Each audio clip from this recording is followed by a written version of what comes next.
لا نبي بعده وعلى آله وأصحابه أجمعين. أما بعد فقد قال الله عز وجل في شان حبيبه تعظيما له وتوقيرا: إن الله وملائكته يصلون على النبي يا أيها الذين آمنوا صلوا عليه وسلموا تسليما. صلى الله سيدنا وآله وأصحابه صلى الله على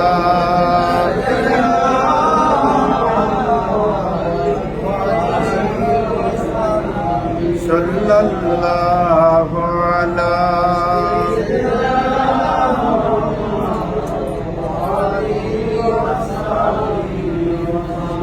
صلى الله على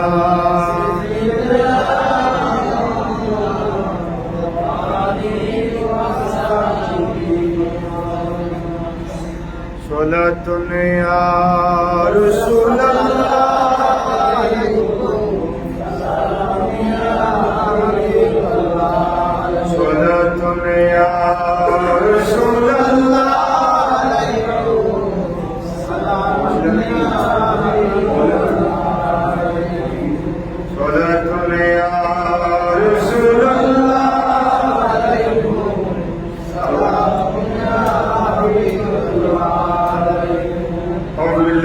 الشيطان الرجيم. بسم الله الرحمن الرحيم.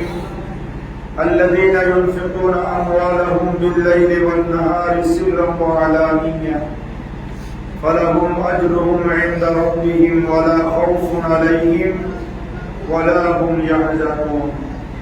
صدق الله مولانا العظيم وبلغنا رسوله النبي الأمين ونحن على ذلك لمن الشاهدين والشاكرين والحمد لله رب العالمين. معزز محترم हजरत मुसल्लियान एहसान, सम्मानित उलमाए किराम, रहमानी व रहमतुल्लाह, আমরা আল্লাহ সুবহানাহু ওয়া তাআলা আর ঈশান দরবারে লাখ কোটি শুকর আদা করছি যে আল্লাহ পাকের অত্যন্ত দয়া এবং মেহেরবানিতে পবিত্র জমজুল সানির দ্বিতীয় জুমা নামাজে জুমাদাইয়ের মহাল্লাকে আল্লাহর ঘর মসজিদে আসার বসার সবাই একত্রিত হয়ে সালামিয়া রস করার সুযোগ আর তৌফিক যে আল্লাহ আমাদেরকে দান করেছেন তার দরবারে করছি আলহামদুলিল্লাহ। আর লক্ষ দুরূদ ও সালামের হাদিয়া প্রেরণ করছি সোনার মদিনায় কামলিওয়ালা নবী, নূরুন নবী, হায়াতুন নবী, ইমামুল আম্বিয়া নবী মুহাম্মদুর রাসূলুল্লাহ সাল্লাল্লাহু তাআলা আলাইহি ওয়াসাল্লাম আর নূরি দরবার সোনার মদিনায় উচ্চ আওয়াজে আরেকবার করছি আলহামদুলিল্লাহ। মোহতারাম হাজির, আমাদের আলোচনার বিষয় হচ্ছে কুরআনুল কারীমের 40 নম্বর সূরা, সূরা মুমিন। আমরা গত জুমায় সূরা মুমিনের ৪র্থ পর্ব আলোচনা শেষ করেছি। যেহেতু আমাদের সামনে চলমান খলিফাতুর রাসূল আফজালুন নাস বা'দাল আম্বিয়া সাইয়েদনা আবু বকর সিদ্দিকের বিশাল শরীফের মাস, ওই হিসাবে আমরা মুক্তসর সংক্ষেপে 2 জুমা সিদ্দিক আকবরের জীবনী নিয়ে আলোচনা করব বিমাশিয়াতিল্লাহ বিইজনিল্লাহ ওয়া মা তাওফীকি। সাহাবায়ে কেরামের মধ্যে যিনি সর্বশ্রেষ্ঠ তিনি হচ্ছেন আবু বকর সিদ্দিক। কথা বলেন ঠিক কিনা? এবং একমাত্র আল্লাহ রাসূলের খলিফা যিনি, তিনি হচ্ছেন আবু বকর সিদ্দিক, খলিফাতুর রাসূল। সুবহানাল্লাহ। খলিফাতুর রাসূল কোন খলিফার আবু বকর, ওমর, ওসমান, আলী চারজনের মধ্যে একমাত্র আবু বকর ছাড়া কারো শানে খলিফাতুর রাসূল ব্যবহার হয় না, করা যায় না। এই জন্য আল্লাহ রাব্বুল আলামিন আদম সফিউল্লাহ থেকে ঈসা রূহুল্লাহ পর্যন্ত লক্ষ লক্ষ নবী রাসূল দুনিয়ার জমিনে প্রেরণ করেছেন। আল্লাহর পরে আমার নবী স্থান। কথা বলেন না? আল্লাহর পরে কে? আমাদের নবী। তারপরে আদম আলাইহিস সালাম থেকে ঈসা রূহুল্লাহ পর্যন্ত। তারপরে স্থান হচ্ছে হযরত আবু বকর সিদ্দিকের। জন্য বলুন সুবহানাল্লাহ। সমস্ত নবী রাসূলের পরে পৃথিবীর জমিনে যত ওলি, গাউস, কুতুব, আবদাল রয়েছে, সকল মানুষের উত্তরার স্থান তিনি হচ্ছেন আবু বকর রাদিয়াল্লাহু তাআলা আনহু। তিনি 573 খ্রিস্টাব্দে মক্কার কুরাইশ বংশে তাইম গোত্রে জন্মগ্রহণ করেছেন। সুবহানাল্লাহ। আল্লাহ রাসূল জন্মগ্রহণ দুনিয়াতে এসেছেন 570 খ্রিস্টাব্দে, আর আবু বকর সিদ্দিক দুনিয়াতে এসেছেন 573 খ্রিস্টাব্দে। আল্লাহর নবীও 63 বছর দুনিয়ার জমিনে ছিলেন, আবু বকর সিদ্দিকও 63 বছর দুনিয়াতে ছিলেন। সুবহানাল্লাহ। আবু বকর সিদ্দিকের নাম হচ্ছে আব্দুল্লাহ। নাম কি? আব্দুল্লাহ। উপনাম আবু বকর, উপাধি হচ্ছেন সিদ্দিক অথবা খলিফাতুর রাসূল। সিদ্দিক আকবরের 6 জন ছেলে মেয়ে। কয়জন? 3 জন ছেলে, 3 জন মেয়ে। ছেলে হচ্ছে আব্দুল্লাহ, আব্দুর রহমান, মুহাম্মদ। আর মেয়ে হচ্ছে হযরত আসমা, আম্মা আয়েশা সিদ্দিকা, উম্মে কুলসুম। সিদ্দিক আকবর ছিলেন আল্লাহর নবীর বাল্যবন্ধু। সুবহানাল্লাহ। বাল্যকাল থেকে আল্লাহ রাসূলের সঙ্গে সিদ্দিক আকবরের কি ছিল? বন্ধুত্ব। সিদ্দিক আকবর 38 বছর বয়সে ঈমানের কালেমা পড়ে মুসলমান হয়েছেন। সুবহানাল্লাহ। বয়স্কদের মধ্যে সর্বপ্রথম যিনি ঈমানের কালেমা পড়ে মুসলমান হয়েছেন তিনি হচ্ছেন আবু বকর।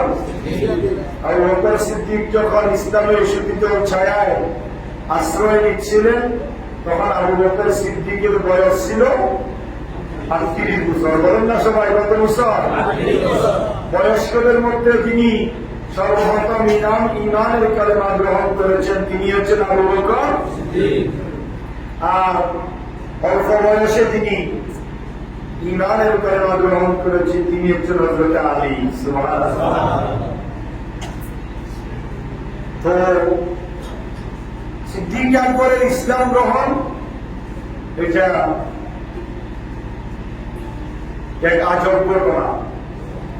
আমরা জানি আবু বকর সিদ্দিক ব্যবসা করতেন। সবাই বলেন না, কি করতেন? তিনি যখন ব্যবসায়ের জন্য সিরিয়ার জমিনে গিয়েছিলেন, হঠাৎ করে এক রাত্রিতে সিদ্দিক আকবর স্বপ্নে দেখলেন আকাশের চন্দ্র এবং সূর্য সিদ্দিক আকবরের কোলে অবস্থান করছে। আল্লাহু আকবার। চন্দ্র এবং সূর্য সিদ্দিক আকবরের কোলে অবস্থান করছেন।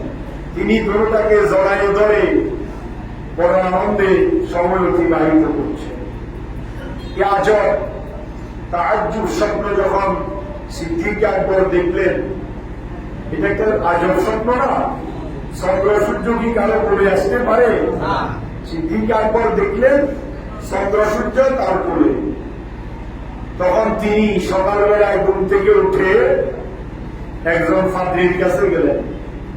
ফাদ্রি মানে খ্রিস্টানদের যিনি হুজুর, খ্রিস্টানদের যিনি কি পাদ্রীর কাছে গিয়ে তিনি তার স্বপ্নের তাবির জানতে চাইলেন যে আমি গত রাত্রিতে স্বপ্নে দেখলাম আকাশের চন্দ্র এবং সূর্য আমার করে আমি দোটাকে জড়াই ধরে বসে আছি। এই স্বপ্নের তাবির জানার জন্য, ব্যাখ্যা জানার জন্য আপনার কাছে এসেছি।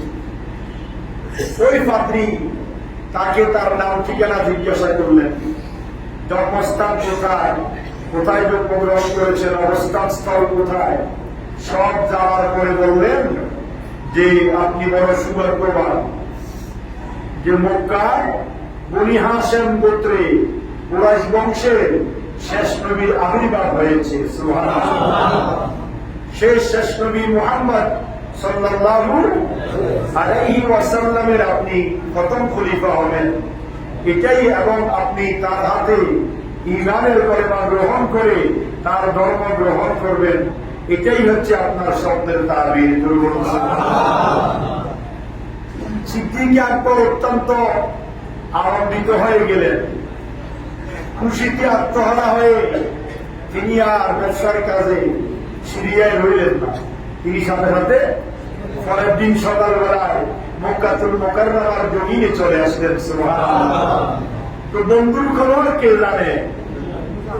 কথা কয় না, কথা বলেন না। বন্ধুর খবর, বন্ধু বলল কি আবু বকর তুমি গতকাল দিন আগে গেলা সিরিয়াতে ব্যবসার জন্য, আজকে চলে এসেছ, ঠিক আছে, তোমাকে ওয়েলকাম, মাহারাম সাহারাম, ধন্যবাদ, আসো ঈমানের কলেমা পড়ে মুসলমান হয়ে যাও। আল্লাহু আকবার। কে বলতেছে? আল্লাহ রাসূল। কাকে বলতেছে? আবু বকর সিদ্দিক বলে, ইয়া রাসূলুল্লাহ, ইয়া হাবিবাল্লাহ, ওরা আদবের সাথে বলছে আমি কি এই কিছু মুজিজা দেখতে পাই? সুবহানাল্লাহ। নবীর জন্য মুজিজা, নবীর জন্য কি, আর ওলির জন্য কারামত। সিদ্দিক আকবর বললেন, ইয়া রাসূলুল্লাহ, আমি যে ঈমানের কলেমা পড়ে মুসলমান হয়ে যাব সত্য কথা, কিন্তু আমি কি আপনার থেকে কোনো মুজিজা দেখতে পাই? আল্লাহ রাসূল মুস্কি হাসি বললেন, আবু বকর রে, গত রাত্রিতে যে স্বপ্নে দেখেছ, সেই স্বপ্নের তাবির যে পাদ্রী তোমাকে দিয়েছে, তার চাইতে বড় মুজিজা তুমি কি দেখতে চাও? সিদ্দিক আকবর আর চিন্তা করলেন না, নির্দ্বিধায় আল্লাহ রাসূলের নূরানি হাতে হাত রেখে পড়াই নিলেন, লা ইলাহা ইল্লাল্লাহু মুহাম্মাদুর রাসূলুল্লাহ সাল্লাল্লাহু। সিদ্দিক আকবর মুসলমান হয়ে গেলেন। সুবহানাল্লাহ। বয়স কত? বয়স কত? 38। ব্যবসা করতেন। তিনি যখন ঈমানের কলেমা গ্রহণ করলেন, তার হাতে 40,000 স্বর্ণ মুদ্রা ছিল। সুবহানাল্লাহ। কয় হাজার? কার হাতে? আবু বকরের হাতে। তিনি ঈমানের কলেমা পড়ে আর দেরি করলেন না, সাথে সাথে সেই 40,000 স্বর্ণ মুদ্রা আল্লাহ রাস্তায় দান করে দিলেন। সেটা কি আমার আপনার মুখের কথা? কোন কিচ্ছা কাহিনী? আল্লাহ রাব্বুল আলামিন হাকামুল হাকিমিন সিদ্দিক আকবরের সামনে কুরআনুল কারীমের অসংখ্য আয়াতে কারিমা নাযিল হয়েছে। সুবহানাল্লাহ। তন্মধ্যে সূরা বাকারার 270 নম্বর আয়াতে কারিমার মধ্যে আল্লাহ সুবহানাহু ওয়া তাআলা সিদ্দিক আকবরের শানে বলছেন, আমার আল্লাহ বলেন, আল্লাযীনা ইউনফিকুনা আমওয়ালাহুম বিল-লাইলি ওয়ান-নাহারি সিররান ওয়া আলানিয়া ফালাহুম আজরুহুম ইনদা রাব্বিহিম ওয়া লা খাউফুন আলাইহিম ওয়া লা হুম ইয়াহজানুন। আমার আল্লাহ বলেন, দুনিয়ার মানুষ শুনো, আমার আবু বকর সিদ্দিক ঈমানের কলেমা গ্রহণ করার পরে তার এমন অবদান ইসলামের জন্য রেখেছেন। আমার আবু বকর সিদ্দিক তিনি এমন ব্যক্তি, আল্লাযীনা ইউনফিকুনা আমওয়ালাহুম, যিনি তার সম্পত্তি থেকে বিল-লাইলি ওয়ান-নাহার, দিনে এবং রাতে, সিররান ওয়া আলানিয়া, প্রকাশ্যে এবং গোপনে আমি আল্লাহর রাস্তায় দান করেছি। সুবহানাল্লাহ। আবু বকর সিদ্দিক মুসলমান হয়ে যাওয়ার পরে একটা ব্যক্তি এসে বললেন, আমি একেবারে অসহায়, স্বর্ণমুদ্র ছিল কয় হাজার? 40,000। একজন আসি বলতেছে দিনের বেলায়, আবু বকর সিদ্দিক আপনি আমাকে কিছু দেন, আমি তো উদাত্ত অসহায়। সিদ্দিক আকবর তাকে 10,000 স্বর্ণমুদ্রা দিয়ে দিলেন। সুবহানাল্লাহ বলবেন না?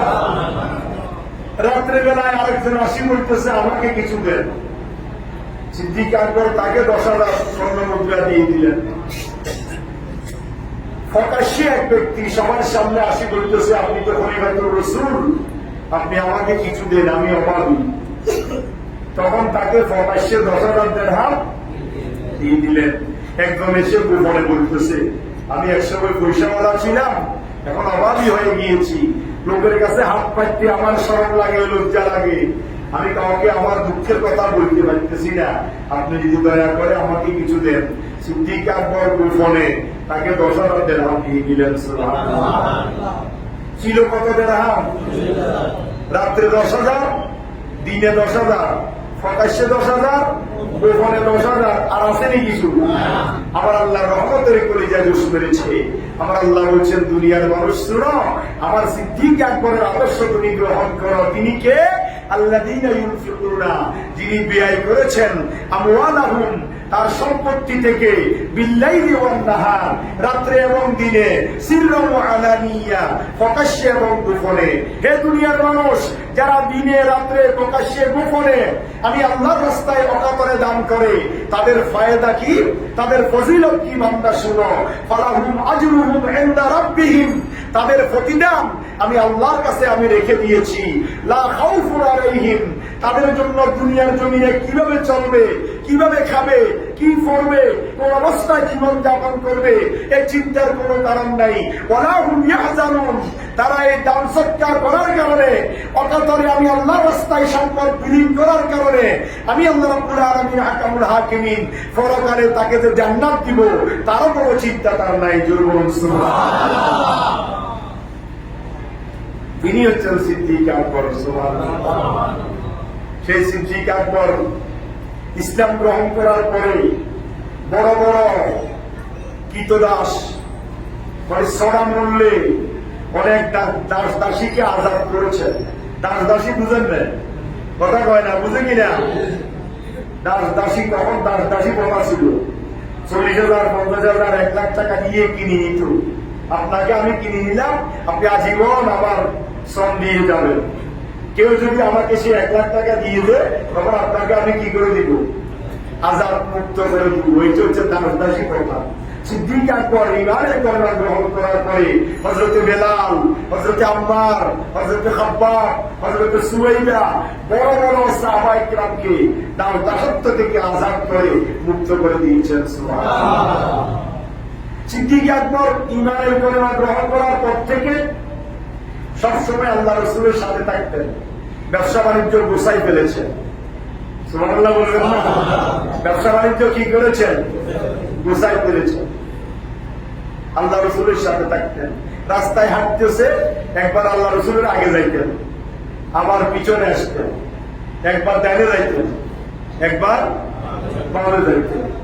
আল্লাহ রাসূল সিদ্দিক আকবরের এই অবস্থা দেখে জানেন কিনা কি জন্য আবু বকর সিদ্দিক এরকম করতেছে? জানে কি জানে না? হাঁটতেছে, একবার সামনে যায়, আল্লাহ রাসূল পিছনে। আচ্ছা, এখানে এমপি মন্ত্রী কেউ যদি আসে, রাস্তাটি যদি আপনি হাঁটেন, আপনি কি তার সামনে যাবেন? বিশাল কথা বলেন না, ঠিক কিনা? সিদ্দিক আকবর একবার সামনে যায়, একবার পিছনে যায়, একবার ডানে যায়, একবার বামে যায়। আল্লাহ রাসূল মুস্কি হাসি করলেন, আবু বকর রে, তোমার ব্যতিক্রম অবস্থা দেখতেছি। বলে, ইয়া রাসূলুল্লাহ, ইয়া হাবিবাল্লাহ, আপনি আমাকে কি প্রশ্ন করতে চাচ্ছেন আমি নির্দ্বিধায় বুঝেছি। খোদার কসম করে বলছি, ইয়া রাসূলুল্লাহ, ইয়া হাবিবাল্লাহ, আমি চাই যতক্ষণ পর্যন্ত আমি সিদ্দিক আকবর জীবিত আছি, ততক্ষণ পর্যন্ত আপনার গায়ে কাফের মুশরিকদের একটা পোকা যাতে করে না পড়ে, একটা তীরের নিক্ষেপ যেন না পড়ে, একটা আঘাত যেন আপনার গায়ে না আসে। এই জন্য আমি একবার সামনে যাই, একবার পিছনে যাই, একবার ডানে যাই, একবার বামে যাই। আপনার সাথে চলার সময় আমি অনুধাবন করি দেখতে পাই একটা কাফের সামনে আছে, আপনার শত্রু, সে আপনার উপর আক্রমণ করতে পারে, তখন আমি আপনার সামনের দিকে যাই।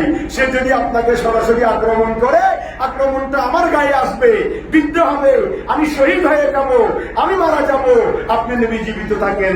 এই জন্য আপনি হাঁটার সময়, রাস্তায় চলার সময় শত্রুর আক্রমণ থেকে বাঁচানোর জন্য আমি আপনার চতুর্দিকে ঘুরপাক খাই। ধরুন, এটা ছিল সিদ্দিক আকবরের আল্লাহ রসুলের প্রতি মহব্বত।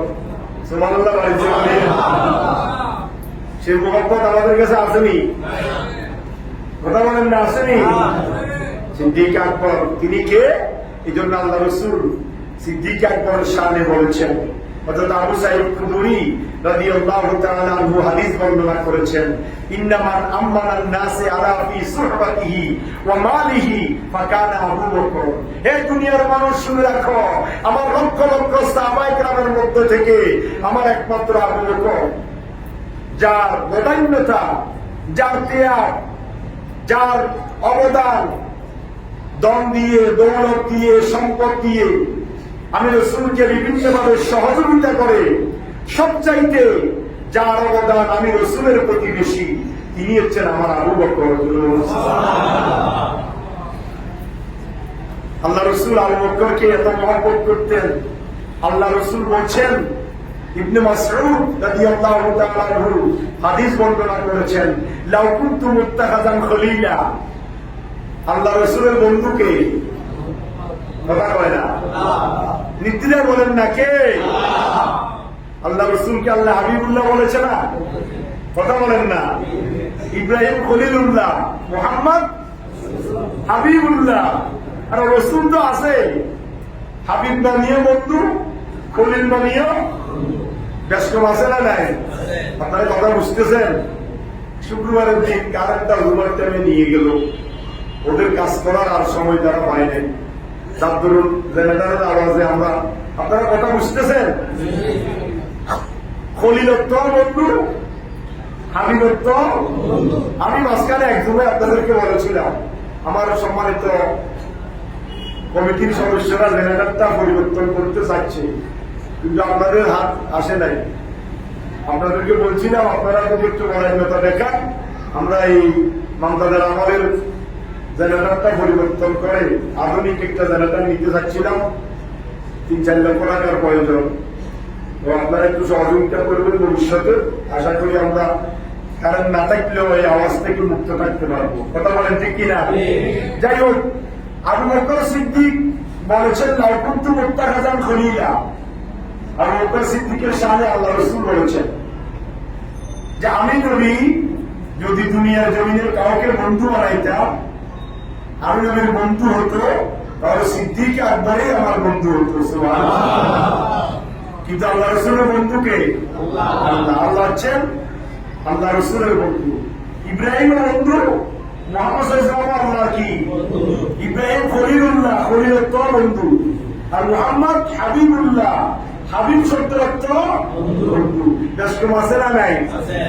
খলিলত্ব সেই বন্ধু যে বন্ধু অপর বন্ধুকে রাজি করার জন্য নিজের জীবন দিতে প্রস্তুত। সুবহানাল্লাহ। তাকে বলা হয় কি?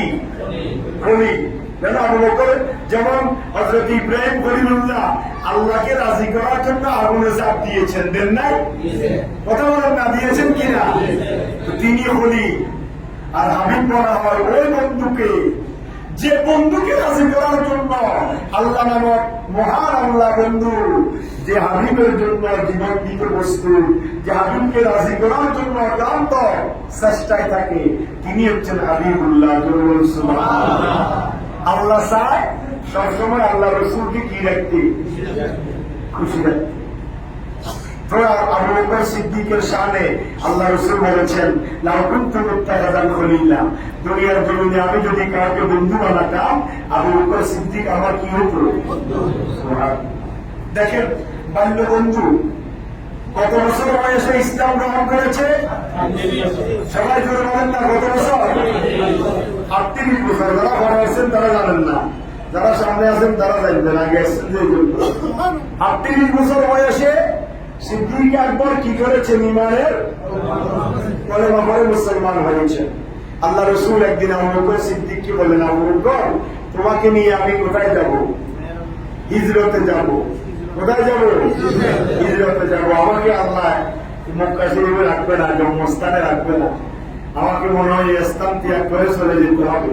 সুতরাং যখনই যাব তখনই তুমি আমার কি হবে? সঙ্গী হবে, সাথী হবে।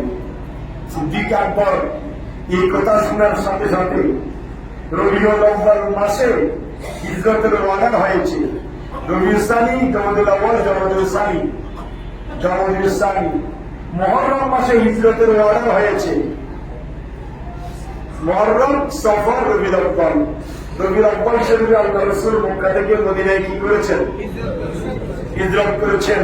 সিদ্দিক আকবর রাদিয়াল্লাহু তাআলা আনহু আল্লাহ রাসূল থেকে হিজরতের শুভ সংবাদ শোনার সাথে সাথে সিদ্দিক আকবর ছোট দুইটা উটের বাচ্চা ক্রয় করে নিয়েছেন। সুবহানাল্লাহ। এগুলোকে লালন পালন করতেছেন, দেখাশোনা করতেছেন, খানা পিনা খাওয়াই শক্তিশালী করতেছেন। আর রাত্রি যখন আসতো দিনের কাজে আল্লাহ রসুলের সাথে সহযোগিতা করতেন। আর যখন বাসায় এসে ঘুমানোর সময়, ওই সময়ে সিদ্দিক আকবর নিজের ঘরের দরজার সাথে ওইভাবে হেলান দিয়ে দাঁড়িয়ে দাঁড়িয়ে ঘুমাতেন। আল্লাহ রসুল 3 মাস পরে রবিউল আউয়াল শরীফের 12 তারিখ রাত্রিতে দারুন নায়দোয়ার মিটিং বসলো। আবু জাহেল, আবু লাহাব, উতবা সাহেবা সিদ্ধান্ত নিলেন মুহাম্মদকে আজকেই কি করে দেওয়া হবে? দুনিয়ার জমিন থেকে শেষ করে দেওয়া হবে। এই সংবাদ দুনিয়ার কেউ জানে না। সাথে সাথে আল্লাহ আমার নবীকে ইলহাম করে দিলেন, হাফিজ, আপনাকে আর থাকতে হবে না, আপনি এখান থেকে বের হয়ে হিজরতে বের হয়ে যান।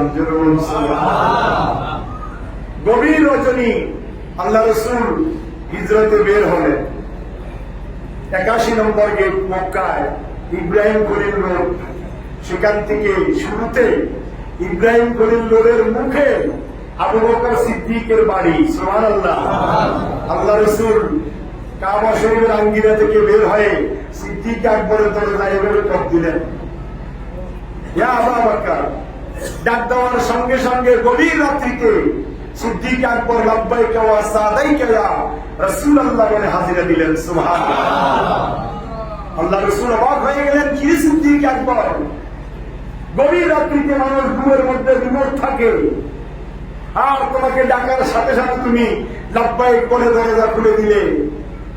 সিদ্দিক আকবর 2 চোখের পানি ফেলে বললেন, খোদার কসম করে বলছি ইয়া রাসূলুল্লাহ, ইয়া হাবিবাল্লাহ, আজ থেকে 3 মাস আগে আপনি আমাকে হিজরতের আভাস দিয়েছিলেন।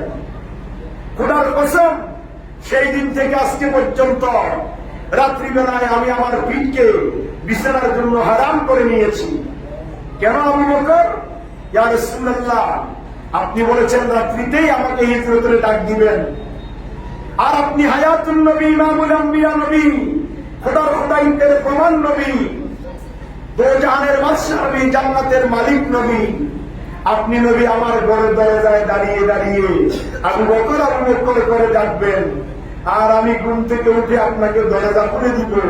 এটা তো বেয়াদবির শামিল মনে করেছি। ইয়া রাসূলুল্লাহ, এই জন্য যেদিন আপনি আমাকে হিজরতের আভাস দিয়েছিলেন, সেই দিন থেকে আমি আজকে পর্যন্ত রাত্রিবেলায় দরজার সাথে এলান দিয়ে দাঁড়িয়ে আমি আপনার জন্য অপেক্ষা করছি। আপনি ডাকার সাথে সাথে লাব্বাইক বলে যাতে করে হাজির দিতে পারে। এই কথা আমার আল্লাহ কুরআনুল কারীমের সূরা তাওবার 40 নম্বর আয়াতে কারীমার মধ্যে আল্লাহ বলেছেন, ইল্লা তানসুরুহু ফাকাদ নাসারাহুল্লাহ ইয আখরাজাহু আল্লাযীনা কাফারু সানিয়া ইসনাইনি ইয হুমা ফিল গার إذ يقول لصاحبه لا تحزن إن الله معنا. হিজরতের ডাক দিলেন, সাথে সাথে আল্লাহ রাসূল সিদ্দিক আকবরকে সাথে নিয়ে ইব্রাহিম খলিল রোডের বাম পাশে হিজরতের রোড, সে রাস্তা দিয়ে আল্লাহ রাসূল জবল সুরে চলে গেলেন। জবলে সুরে যখন গেলেন তখন সুবে সাদেক হয়ে গিয়েছে, চতুর্দিকে আলো দেখা যাচ্ছে।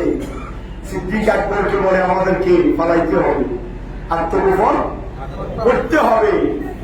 একটা বিশাল পাহাড়, মক্কার সবচেয়ে উঁচু পাহাড়, সেই জবল সুরে আল্লাহ রসুল সিদ্দিক আকবরকে সাথে নিয়ে ওই জবল সুরের উপরে উঠে গেলেন, সেখানে আত্মগোপন করলেন। কাফের মুশরিকেরা তালাশ করতে করতে সেই জবল সুরের উপরে গেল। গুহার মধ্যে আল্লাহ রসুল অবস্থান করেছেন, সাথে সাথে মাকড়সা জাল বুনে দিয়েছে, দৌড় অপেক্ষা করছেন। কাফের মুশরিকেরা দেখতেছে কোন গুহার মধ্যে মুহাম্মদ আর আবু বকর পালাইয়েছে। সিদ্দিক আকবর বলছেন, ইয়া রাসূলুল্লাহ, তারা তো আমাদেরকে দেখে যাবে, তারা তো এসে গিয়েছে গুহার মুখে তারা।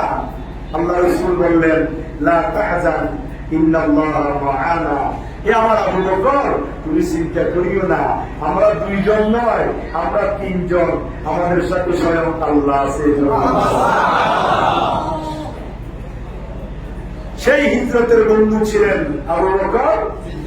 সেখান থেকে পায়ে হেঁটে মদিনাতুল মুনাওয়ারায় গিয়ে অবস্থান করেছিলেন। সেই হিজরতের বন্ধু ছিল আবু বকর সিদ্দিক। শুধু তাই নয়, সিদ্দিক আকবরের অবদান ইসলামের কোন ক্ষেত্রে কমতি নাই। আল্লাহ রাসূল বলেছেন যে ইন্নামান আমানান নাস আলা ফি সুহবাতিহি ওয়া মালিহি, আমাকে সঙ্গী দেওয়ার ক্ষেত্রে, সঙ্গ দেওয়ার ক্ষেত্রে আর ধন সম্পত্তি ব্যয়ের ক্ষেত্রে আবু বকরের মতো আর কেউ ছিল না। সে আবু বকর তাইফের যুদ্ধে যে অবদান রেখেছেন, তাবুকের যুদ্ধে, সেই অবদান কোন সাহাবী রাখতে পারে নাই। সিদ্দিক আকবর সাথে ছিলেন। নবম হিজরিতে 630 খ্রিস্টাব্দে তাবুকের যুদ্ধ হয়েছে। 40,000 সৈন্য নিয়ে আল্লাহর নবী বাইজেন্টাইন বাহিনীর সাথে সিরিয়ার সীমান্তে আল্লাহ রাসূল জিহাদের ডাক দিয়েছেন। সেই তাবুকের যুদ্ধের সেনাপতি ছিলেন আল্লাহ রাসূল নিজে। ডাক দিলেন, যার কাছে যা আছে সব এনে তোমরা হাজির করে দাও। তাবুকের যুদ্ধের দামামা বেজে উঠেছে। সব সাহাবী রাত্রিবেলায় আল্লাহ রাসূল ডাক দিয়েছেন, ফজরের নামাজ পড়ি দেখতেছে মসজিদে নববী শরীফের সামনে বিশাল স্তূপ। বিশাল কি? গলার সেট, কানের দুল, বিভিন্ন রকমের সরঞ্জাম, সবকিছু মসজিদের নববী শরীফের সামনে তাবুকের যুদ্ধের জন্য সবাই দিয়েছে। মহিলারাও কিছু বাকি রাখে নাই। টাকা পয়সা, স্বর্ণ গয়না যার যা ছিল তাবুকের যুদ্ধের জন্য দিয়েছেন। আল্লাহ রাসূল ডাক দিলেন, আইনা আলী। আলী কয় নম্বর? বলেন না, আলী কয় নম্বর? আইনা আলী, আলী কোথায়? কয় লাব্বাইক ইয়া রাসূলুল্লাহ। সবাই তো দেখতেছি তাবুকের জন্য দিয়েছে, তুমি কি দিয়েছো? বলে, ইয়া রাসূলুল্লাহ, আমি আমার কাছে কি আছে তো আপনি জানেন। আমি আমার সব সম্পত্তির 4 ভাগের 2 ভাগ তাবুকের যুদ্ধের জন্য দিয়েছি। আইনা ওসমান, ওসমান কোথায়?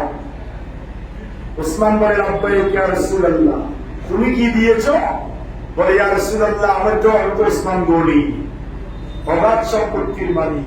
আমার যতগুলো সম্পত্তি আছে সব সম্পত্তিকে 2 ভাগ করে আমি 1 ভাগ তাবুকের যুদ্ধের জন্য লক্ষ্য করে দিলাম। সুবহানাল্লাহ। আইনা ওমর, ওমর কোথায়? হযরত ওমর বলে, ইয়া রাসূলুল্লাহ, লাব্বাইক। তুমি কি দিয়েছো? বলে, ইয়া রাসূলুল্লাহ, আমি তাবুকের যুদ্ধের জন্য আমার সব সম্পত্তিকে 3 ভাগ করে 2 ভাগ তাবুকের জন্য লক্ষ্য করে দিলাম। সুবহানাল্লাহ। হযরত আলী, আবু বকরকে দেখা যাচ্ছে না।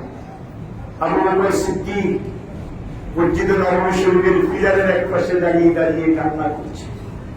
2 চোখের পানি ফেলে ফেলে কান্না করছেন। আল্লাহ রাসূল বলে, আইনা আবু বকর, আমার আবু বকর কোথায়? সিদ্দিক আকবর বলে, লাব্বাইক ইয়া রাসূলুল্লাহ, আমার অমুক সাহাবী এতটুকু দিয়েছে, অমুক সাহাবী এতটুকু দিয়েছে, তুমি তাবুকের জন্য কি দিয়েছ? সিদ্দিক আকবর রাদিয়াল্লাহু তাআলা আনহু নিজের ঘরের যত সম্পদ ছিল সব সম্পত্তিকে কাঠি বেঁধে রহমতুল্লিল আলামিনের কদমে সফর করে দিয়ে বললেন, ইয়া রাসূলুল্লাহ, আমি আবু বকরের জাগতিক সম্পদ বলতে যা বোঝায় সবকিছু তাবুকের জন্য রক্ষ করে দিলাম।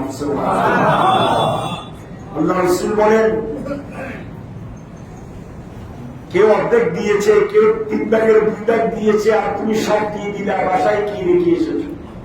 সিদ্দিক আকবর বলে, খোদার কসম ইয়া রাসূলুল্লাহ, আমি আমার বাসার মধ্যে আল্লাহ এবং তার রাসূলকে রেখে তাবুকের জন্য সব সম্পত্তি ওয়াকফ করে দিলাম। সব সাহাবায়ে কেরামের সামনে আল্লাহ রাসূল আবু বকর সিদ্দিকের গাঁটটি খুললেন, দেখে সুনার চাই, ফুরান কাপড়, চামচ, গ্লাস, পুরান প্লেট। কোন কোন সাহাবী দেখে হাসতেছে, আল্লাহ রাসূল কাঁদতেছেন। আপনি দেখবেন কোন জায়গায় যদি রক্ত বের হয়, সেখানে যদি সুগার চাইকে এভাবে আপনি বসাই দেন, রক্ত কি হয়ে যাবে? যত পূর্ণ চিকিৎসা, এখন তো আধুনিক চিকিৎসা, এখন তো এগুলো সেগুলো কাজ হয় না। আগে আমরা তখন দেখতাম ছোটকালে রক্ত কাটা গেলে লতারান্ন দড়ি লাগাই দিত, রক্ত কিনে যেত। এখন বলে যে এগুলো লাগানো যাবে না, ডাক্তারখানা নিয়ে যাও। আল্লাহ রাসূল বলেন, তোমরা হাসবে না, জিবরিল আমিন এসেছে। জিবরিল আমিন আমাকে ইলহাম করেছে, ইয়া রাসূলুল্লাহ, আপনার যত সাহাবী যত কিছু দিয়েছে সবচাইতে সিদ্দিক আকবরের দান আল্লাহর দরবারে কবুল হয়েছে। আল্লাহ রাব্বুল আলামিন আপনার মাধ্যমে সিদ্দিক আকবরকে সালাম জানিয়েছেন। সুবহানাল্লাহ। সিদ্দিক আকবর এমন তেমন ব্যক্তি নয়। সেই সিদ্দিক আকবর রাদিয়াল্লাহু তাআলা আনহু তাবুকের যুদ্ধের জন্য নিজের সব সম্পদ ওয়াকফ করে দিয়েছেন। তিনি হচ্ছেন আবু বকর সিদ্দিক। সুবহানাল্লাহ। সর্বশেষ আজকের আলোচনা, আল্লাহ রাসূলের প্রথম স্ত্রীর নাম কি বলেন? শুরু বলেন না, বলতে ভয় কিসে? খাদিজাতুল কুবরা তাহেরা। খাদিজাতুল কুবরা তাহেরা রাদিয়াল্লাহু তাআলা আনহা 40 বছর বয়সে আল্লাহ রাসূলের সাথে কি হয়েছে? বিবাহ হয়েছে। খাদিজাতুল কুবরা 555 খ্রিস্টাব্দে জন্মগ্রহণ করেছেন, 619 খ্রিস্টাব্দে ইন্তেকাল করেছেন। খাদিজাতুল কুবরা 66 বছর জীবিত ছিলেন। কত বছর? খাদিজাতুল কুবরার বয়স যখন 40 বছর, আল্লাহ রাসূলের বয়স তখন 25 বছর। শাদী করেছেন। আল্লাহ রাসূলের কাসেম, তৈয়ব, তাহের, ইব্রাহিম, তারপরে আপনার ফাতেমা, উম্মে কুলসুম, রুকাইয়া সহ আল্লাহ রাসূলের যে 8 জন ছেলে মেয়ে সবগুলা খাদিজাতুল কুবরা থেকে হয়েছে। সুবহানাল্লাহ। খাদিজাতুল কুবরা তাহেরা 619 খ্রিস্টাব্দে ইন্তেকাল করেছেন। তখন তার বয়স কত? 66 বছর। নবুয়তের 10ম বছর। আল্লাহ রাসূলের বয়স যখন 50 বছর, তখন খাদিজাতুল কুবরা কি করেছেন? ইন্তেকাল করেছেন। খাদিজাতুল কুবরা যখন ইন্তেকাল করেছেন, আল্লাহ রাসূল একবারে অসহায় হয়ে গিয়েছেন। কেননা খাদিজাতুল কুবরা ছিল আল্লাহ রাসূলের বিপদের সঙ্গী। সারাদিন দিনের কাজ করতেন, রাত্রি এসে খাদিজাতুল কুবরা আল্লাহর নবীকে মাথায় হাত বুলাইয়ে বুলাইয়ে সান্ত্বনা দিতেন। ইয়া রাসূলুল্লাহ, আপনি তো উম্মতের জন্য, দ্বীনের জন্য করতেছেন, কাফের মুশরিকরা আপনার উপর নির্যাতন করতেছে, আপনি রাগ করবেন না, আমার দুঃখ করবেন না। আল্লাহ রাসূল বলেন, আমি সারাদিন ব্যস্ততার মধ্য নিয়ে যখন ঘরে ফিরে আসতাম, আমার খাদিজার কথায়, সান্ত্বনায় আমার অন্তর থেকে কাফের মুশরিকদের নির্যাতনের সব দুর্ঘটনা দূরীভূত হয়ে স্বচ্ছ হয়ে যেত। আমি একটা শক্তি অনুভব করতে পারতাম। সেই খাদিজা যখন ইন্তেকাল করেছেন, আল্লাহ রাসূল একেবারে অসহায় হয়ে গিয়েছেন। খাদিজাতুল কুবরা তাহেরাকে জান্নাতুল মুআল্লার মধ্যে দাফন করা হয়েছে। গত বছর এই হজে, গত মাসে হজে গেলাম, এবার সুযোগ হয়েছে। এতবার যাওয়ার সুযোগ হয় না, বিভিন্ন ক্রাইটেরিয়া ঢুকতে দে না, যাইতে দে না। এবার একবারে খাদিজাতুল কুবরা তাহেরাকে সামনে নিয়ে জিয়ারত করার সুযোগ হয়েছে। সেখানে একটা কাঁটা জাতীয় গাছ খাদিজাতুল কুবরার রওজা মুবারকের পাশে আছে। খাদিজাতুল কুবরাকে যখন কবরস্থ করেছেন, সবাই বলে, সবাই চলে যাচ্ছে, আল্লাহ রাসূল খাদিজাতুল কুবরা তাহিরার রওজার পাশে, কবরের পাশে বসে বসে কান্নাকাটি করতেছেন। আর সিদ্দিক আকবর সহ সবাই বলছে, ইয়া রাসূলুল্লাহ আপনি চলেন। সবাই চলে গিয়েছে, আপনি আর কতক্ষণ বসে থাকবেন? আপনি আল্লাহর হাওলা করে দিয়ে চলে আসেন। আল্লাহ রাসূল বলে, না আমি যাব না, যতক্ষণ পর্যন্ত আমার খাদিজার মুনকির নকিরের সওয়ালের জবাব হবে না, ততক্ষণ পর্যন্ত আমি এখান থেকে উঠবো না। আমি আমার খাদিজার মুনকির নকিরের সওয়ালের জবাব দিয়ে তারপরে বাসায় যাবো। আর আমার আল্লাহ সাথে সাথে জিবরিল আমিনকে পাঠাই দিলেন। জিবরিল আমিন বলছে, ইয়া রাসূলুল্লাহ, ইয়া হাবিবাল্লাহ, আল্লাহ আরশ আজিম থেকে আপনাকে সালাম জানিয়েছে। আল্লাহ বলেছে আপনাকে বাসায় চলে যেতে, আপনার খাদিজার সওয়ালের জবাব আল্লাহ নিজেই দিবেন। আল্লাহু আকবার। সেই খাদিজাতুল কুবরা আর তাহেরা যখন ইন্তেকাল করেছেন, আল্লাহ রাসূল কিভাবে ফেরেশতান, আমার হুজুর বলা হয় সেই বস্তুকে একেবারে ফেরেশতান। সিদ্দিক আকবর কি করেছেন জানেন? বড় অবাক হয়ে যাবেন। আল্লাহ রাসূলের বয়স তখন কত বলেন না? 50। আর আম্মা আয়েশা সিদ্দিকার বয়স তখন 6 বছর। কয় বছর? কথা বলেন না, কয় বছর? সিদ্দিক আকবর আল্লাহ রাসূলের বেকরারি দেখে, চাচা আবু তালেব ছিল, যিনি বাবার মতো আল্লাহ রাসূলকে কি করতেন? আদর যত্ন করতেন, কাফের মুশরিকদের নির্যাতন থেকে রক্ষা করতেন, সুখে দুঃখে সাথে থাকতেন। সেই আবু তালেবও সেই বছর ইন্তেকাল করেছে। আবু তালেবের ইন্তেকালের কিছুদিন পরে খাদিজাতুল কুবরা ইন্তেকাল করেছে। তাহলে একবারে নিঃস্ব, ঘরের স্ত্রীও নাই, যিনি তাকে নিজের বাবার মতো গাঁট দিয়ে রাখতেন তিনিও পেরেশান।